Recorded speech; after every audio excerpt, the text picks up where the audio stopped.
Hello and welcome to We Wear Wellness, where we talk about mindset, spirituality, self-improvement, mental health, and much more. Basically, everything that will help you become the better version of yourself.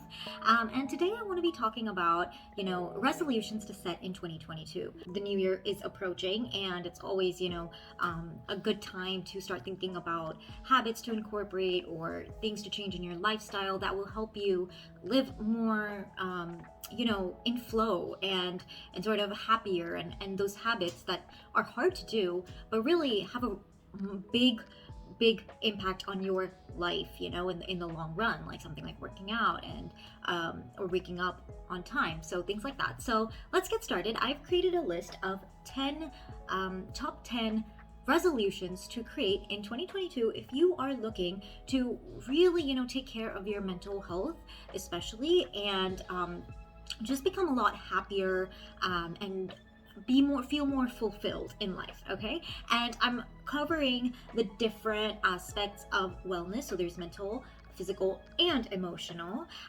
So let's get to it. The first sort of area that we are going to be talking about is mental, because we are talking about mental health resolutions or mental wellness really. And so let's get started. The first habit to incorporate every day in the new year is to meditate. And now, why is meditation so important, or why is it even on this list? Because it's not just a way to that like monks live, or something that people only do if they're extremely spiritual, which if you are on this channel, I do talk about spirituality as well. But even if you aren't very spiritual, or you you're not into like new age things, which I guess that's just all in quotes, because if you're here, then you probably are all into all of this stuff, because you are on my channel and I'm into all of this. So, but anyways, basically meditation has a lot of benefits, and it really helps you calm your mind, and it helps you practice actually taking control of your mind. And that is extremely beneficial, because if you just let your mind do what it wants, it just keeps thinking, right? It just think, because that's what it's made to do. It's supposed to think.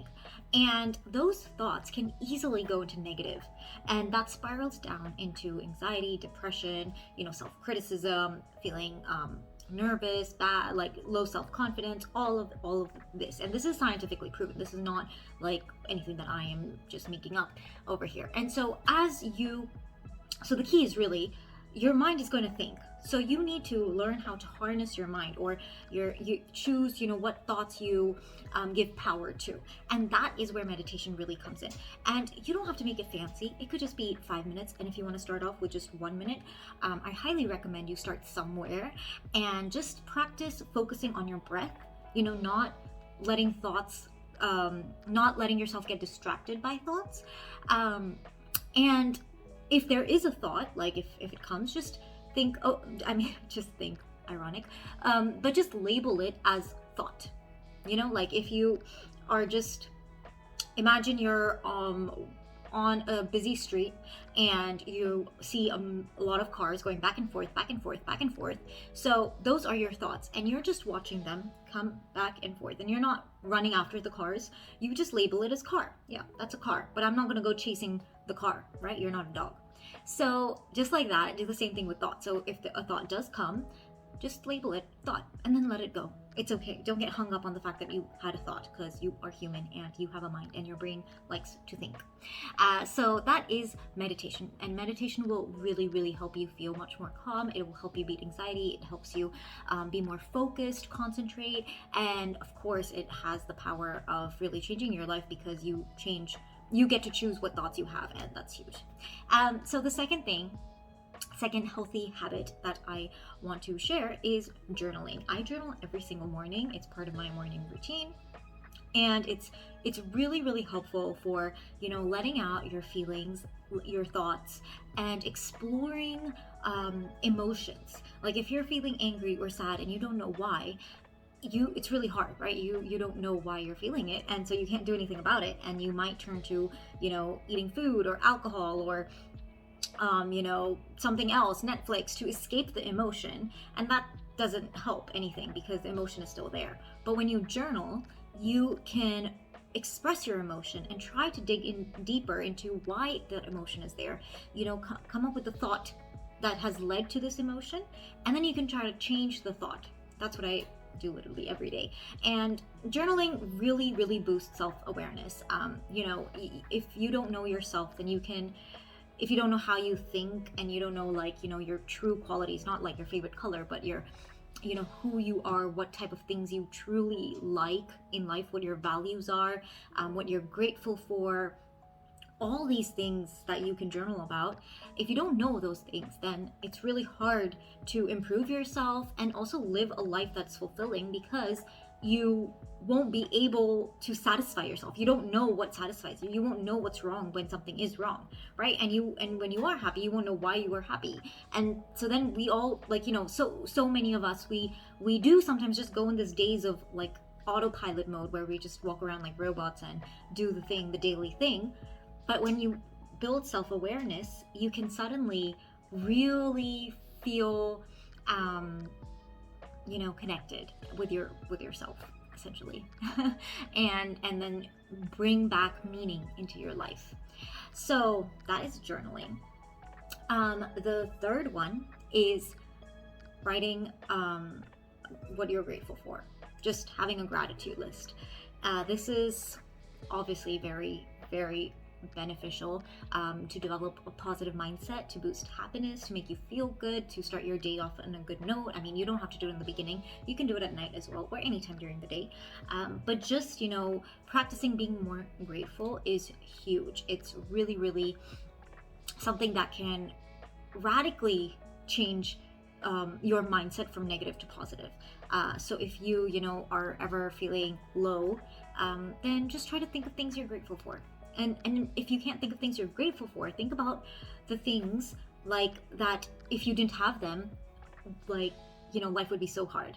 Do you know what I mean? Like, think about the Wi-Fi, and if you didn't have Wi-Fi, it would be so hard for you. Or if you didn't have electricity, oh my goodness, like, how would you do all those small things? And then when you go through your day doing all those small things, whether it's switching on your computer or charging your phone or switching on the light, you realize, oh my gosh, all of these things are things that I have gotten, and it's something that you have. It's not something that everybody has, and that's really, really big. And sometimes we can easily just brush it under the carpet, like, oh yeah, well, people don't have food, water, electricity, but that's not me. It's just a different world. But if you really think about it, it could have been any of us, right? And we are so blessed to have access to amenities like electricity and internet and all these things. So yeah, we're very, very lucky. You and I have a phone to record this on. You have internet and some device where you're watching it. So yeah, so just practicing gratitude is a way to really, really help you feel more positive and happy in life in general. And so the fourth thing that will help your mental health is writing down your goals every day. Why this is important is because this will help you stay on track. And research has proven that people who write down their goals every single day are much more likely to achieve those goals just by writing. I don't know the exact percentage, but it's there. There's like an exact percentage, like how much more likely you are to achieve your goals. And that's really, really big, right? And as you write them down, you also feel good and you feel motivated, and you are again reminding yourself about your goals and what's actually important to you, right? Because your goals will be something that's important to you. And when you're going through your daily life, a lot of times it's easy to lose sight of what's important, or like the big picture, the goals. And so by writing it down every day, you're essentially reminding yourself, giving yourself that motivation and just feeling good, and also you will achieve your goals. So that is the fourth resolution. The fifth resolution is to practice mindfulness.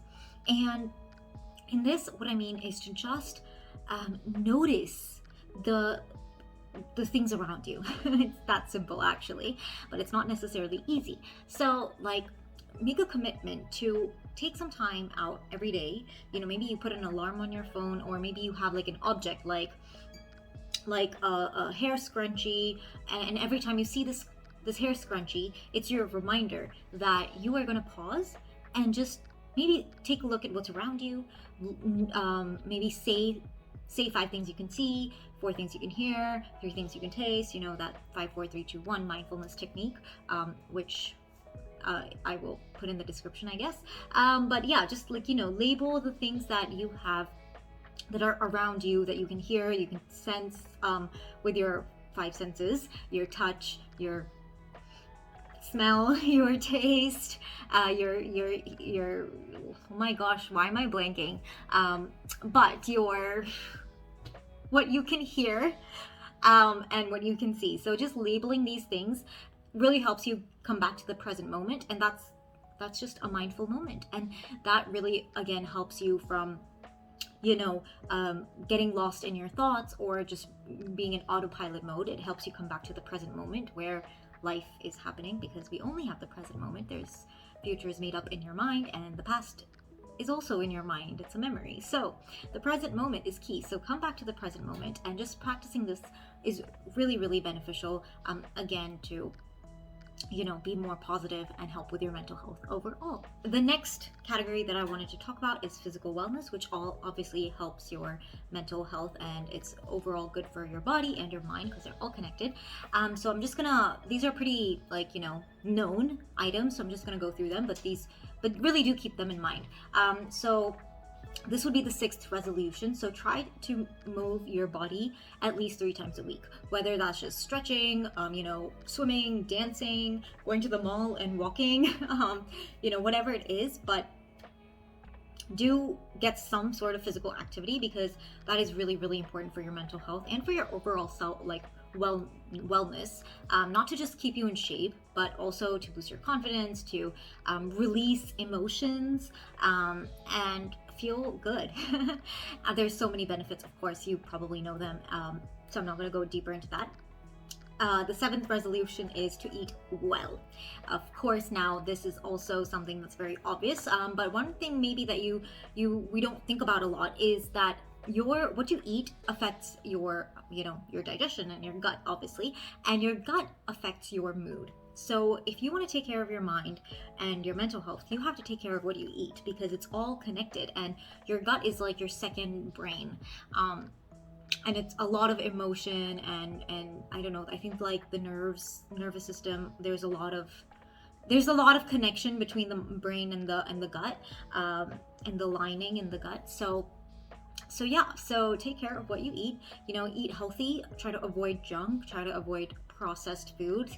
What I usually go with is just, rather than having like a diet or like a really complicated meal plan, I keep it simple. Just try to avoid processed food, like anything that comes out of packet, just don't eat it. Eat stuff that's home cooked, or even if you go out, it's cooked, it's like made from actual food and not like factory made food. So yeah, but like, of course, you know what's best for you, what goes in your stomach. So if you don't want to eat dairy, or if you don't want to have meat, or you want to eat a lot of meat, whatever it is, keto, vegan, gluten-free, that's up to you. But in general, try to eat healthy. And the eighth resolution is to sleep well. This is again very big, because people who don't have enough sleep often have a lot of mood swings, and wake up in a bad mood, or they're just in a bad mood throughout the day.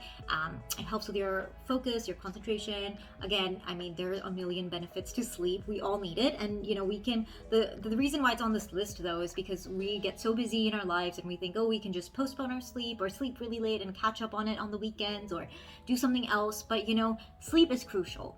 It is one of the basic things we need as humans to function, to repair our cells, to grow. It's when our brain processes emotions and things that happen during the day, when our subconscious mind is actually solving problems, coming up with creative solutions. So it helps you so much with your, like, maybe if you have drama in your life, it's going to help you solve that drama.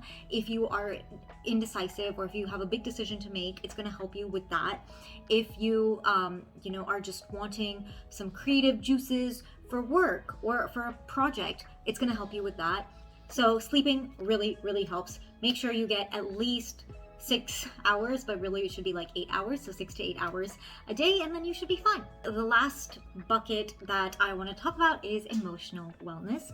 So let's get into it. The ninth resolution, this is the ninth resolution, is to practice self-love.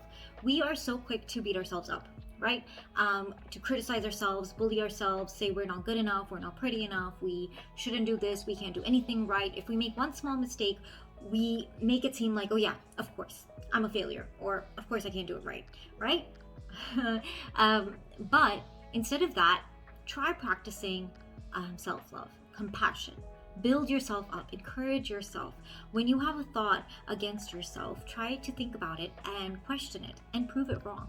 Because a lot of times we can't see how, unique or amazing or talented we are. And it gets so easy to just start going down this path of criticism and let the inner critic just keep talking and shouting at you. And that really, of course, it will firstly affect your mental health, and it will also reduce your self-confidence, and it will affect the quality of your life.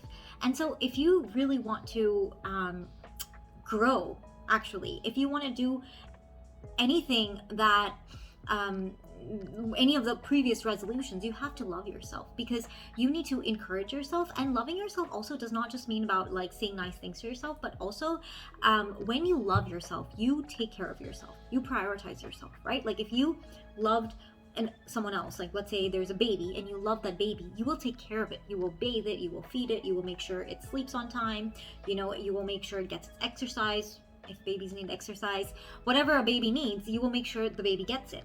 But if you don't care about the baby, if you don't love the baby, then you'll just ignore it. It doesn't matter. Give it some junk food, give it some, let it sleep when it wants, or watch TV or whatever. You know what I mean? And so if you want to incorporate these healthy habits, you have to first come from a place of love. Treat yourself like you actually are a baby, like a precious baby, a precious child, or someone you care about a lot, like a little 5-year-old girl, or a cute puppy, just whatever works for you. Imagine yourself like that, and how much love and care and attention would you give to this puppy or baby or child? Give it to yourself, show it your love. And trust me, this is one of the biggest things that has changed my life, when that has helped me even overcome my anxiety and depression, because until I realized that I did not love myself, and then I changed that, I was just caught up in negative habits. Even though I knew I was anxious, I knew I was depressed, I knew what I had to do, meditate, journal, blah blah blah blah blah, all these things that I knew that were good for me, my even psychologist said, and all of this, but nothing worked because I wasn't coming out of a place from love. And when I decided I'm going to try to love myself and actually take that that feeling that I would have towards a puppy or a baby or a child, only then did I actually start to see shifts in my mental health. And so this is really big. Really love yourself, okay? It's not selfish. It's not, mean. And don't think, self-love does not mean that you put others down, or you don't love others, or you think you're better than everyone. But it just means that you are as good as everyone, and you're equal, and you are also worthy, okay? And the 10th resolution that is extremely important for 2022 is to question your negative thoughts. This is sort of related to probably things I've said earlier, but if you hang around my channel or my Instagram, that I talk about questioning your thoughts a lot, because your thoughts lead to your emotions, which I said earlier. And your thoughts are also very automatic. We have a lot of automatic thoughts, which I also said earlier. When you're on autopilot mode, especially, your brain is made for thinking, and you have all these random thoughts, and it usually will go to negative, because we have something known as the negativity bias. Humans, unfortunately, we have this, and this is to protect us and to keep us alive. But now, in our day and age, when there are no tigers outside to eat you up, it's not necessary. We don't always need to be in survival mode.